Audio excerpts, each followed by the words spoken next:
একটা আমল শিখায়া দিই বন্ধু, এমন একটা আমল যেই আমল বড় কার্যকর, কিন্তু করাটা অনেক সহজ। এমন কিছু আমল রয়েছে ব্যক্তি জীবনে আপনি যদি প্রতিষ্ঠিত করতে পারেন, এই আমলের কারণে দুনিয়ার হাজারো সমস্যার থেকে আপনি বেঁচে ফিরবেন। মানুষের সমস্যার কোনো অভাব নাই।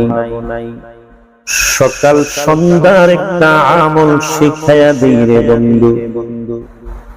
আপনাকে মনে রাখতে হবে, দুনিয়ার সকল সমস্যার সমাধান আল্লাহ তাআলা কুরআনুল কারীমের ভিতরে দিয়ে দিয়েছেন।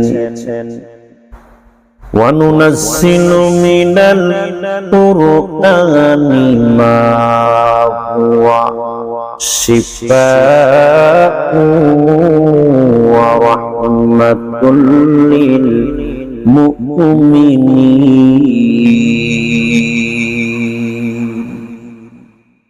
কুরআন হলো মুমিনদের জন্য শিফা, কুরআন হলো ঈমানদারের জন্য আরোগ্য লাভের এক মহান উপায়। কিন্তু ঈমানদার আর মুমিনেরা বর্তমান সময়ে এই আধুনিক যুগে এসে বিভিন্ন প্রকারে মানুষের মন মানসিকতার পরিবর্তন হয়ে গেছে।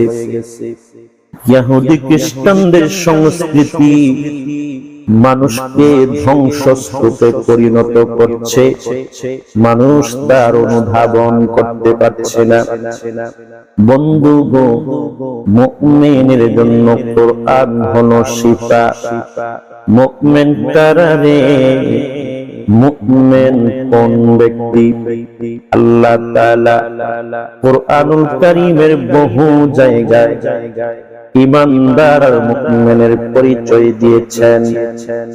সূরাতুল বাকারার প্রথমে আপনার আমার রব সুন্দর করে বুঝায়া দেন, আল্লাযীনা ইউমিনুনা বিল গায়বি ওয়া ইউকিমুনাস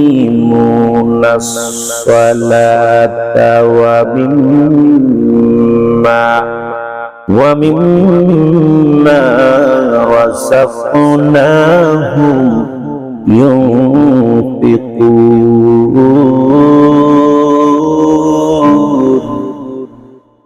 আল্লাহ ডাক দিয়ে বলেন, নিশ্চয়ই যারা আল্লাযীনা ইউমিনুনা বিল গায়ব, ঈমানদারের একটা পরিচয় হলো তারা আল্লাহ তাআলার যত অদৃশ্য জাত ও সিফাত রয়েছে সেগুলোর প্রতি তারা বিশ্বাস স্থাপন করবে। আল্লাহর গায়েবের প্রতি তারা বিশ্বাস স্থাপন করবে। গায়েব কি? আমরা যা দেখি না, কিন্তু কুরআনুল কারীমে আল্লাহ তাআলা ঘোষণা করেছেন, যেমন জাহান্নাম আমরা দেখি নাই, জান্নাত আমরা দেখি নাই, কিন্তু কোরআনের ঘোষণা জান্নাত রয়েছে, জাহান্নাম রয়েছে। বন্ধু গো, ফুলসিরাতের ঘাটে যাওয়া লাগবে, মিজানের পাল্লায় ওঠা লাগবে। বন্ধু আমার, ব্যক্তি জীবনে যত কিছুই করেন, ভালো কিছু করেন আর মন্দ কিছু করেন, সব কিছুর হিসাব লিপিবদ্ধ হচ্ছে। হিসাবের খাতায় বিন্দু পরিমাণ গরমিল পাবেন না হাসরের ময়দানে। فمن يعمل مثقال ذرة خيرا يره। বিন্দু পরিমাণ ভালো আমল বান্দা হাসরের ময়দানে দেখতে পাবেন, কোনো গরমিল পাবেন না।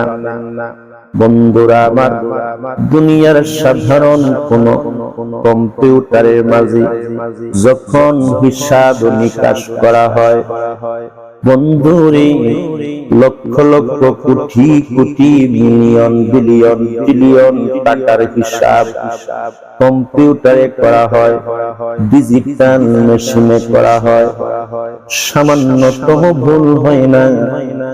এই জ্ঞান যিনি দান করেছেন তিনি আমার আল্লাহ, আর আপনার আমার রব তিনি আমার আল্লাহ, যিনি হিসাব নিবেন হাসরের ময়দানে। এজন্য আল্লাহ বলেন, তোমার সামান্য কোনো পরিমাণ ভালো কাজের হিসাব নেওয়া হবে পাই পাই করে। আবার তুমি যত ছোট মন্দ কাজ করো, যত খারাপ কাজ করো, অন্যের হক মেরে দিয়েছো, দুনিয়ার কেউ জানে না, কৌশল করে কলম দিয়ে খোঁচায়া কলমের গোটায় তুমি চালাকি করে আপন ভাইয়ের হক মেরে দিয়েছ, দুনিয়ার কেউ জানে নাই, দুনিয়ার কেউ বুঝে নাই।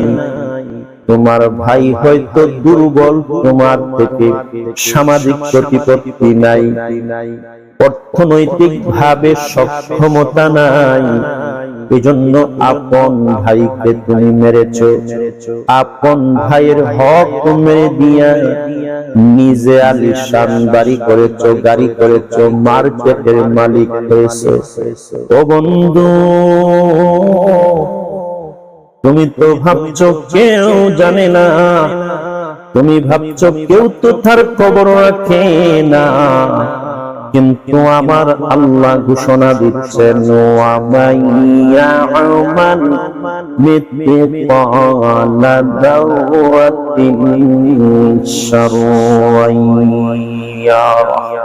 বান্দারে শুনে নাও, দুনিয়ার কোন মানুষ তোমার খবর না জানলেও তুমি যে অন্যায়টা করেছো, বোনের হক মেরে দিয়েছো, ভাইয়ের হক মেরে দিয়েছো, কেউ না দেখলেও কেউ না জানলেও তোমার আমল নামায় এটা মন্দ কাজ হিসাবে লিপিবদ্ধ হয়ে গেছে। কিরামান কাতিবিন, দুইজন ফেরেশতা আমাদের প্রত্যেকের কাদের মাঝে আল্লাহ তাআলা পাহারাদার হিসাবে রেখে দিয়েছেন। তারা লিখছেন, অবিরত লিখছেন, তারা সব সময় আপনার সব ভালো কাজ, সব মন্দ কাজ। এজন্য মুমিন কোনদিন অন্যায় করতে পারে না। আল্লাহ তাআলা বলেন, তাদের জন্যই কল্যাণ, তাদের জন্যই দুনিয়ার সুখ শান্তি, তাদের জন্যই দুনিয়ার সকল নিয়ামত। যারা মুমিন, তো মুমিনের জন্য কোরআন হলো শিফা। এই শিফা মুমিনের জন্য আল্লাহ তাআলা নিজেই ঘোষণা দিচ্ছেন, ওয়া নুনাজ্জিলু মিনাল কুরআনি মা হুয়া শিফাউন ওয়া রাহমাতুল লিল মুমিনিন।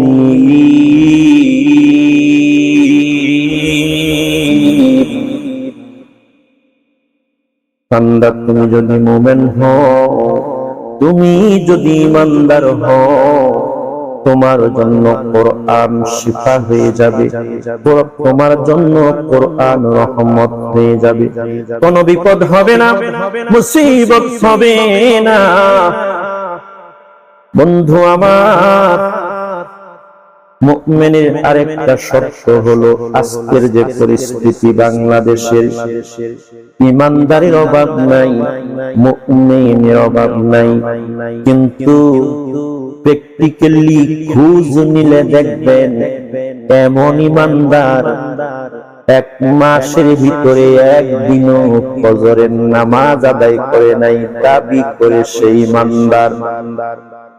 ওয়ামা উমিরু إلا ليعبدوا الله مخلصين له الدين حنفاء ويقيموا الصلاة ويؤتوا الزكاة وذلك دين القيمة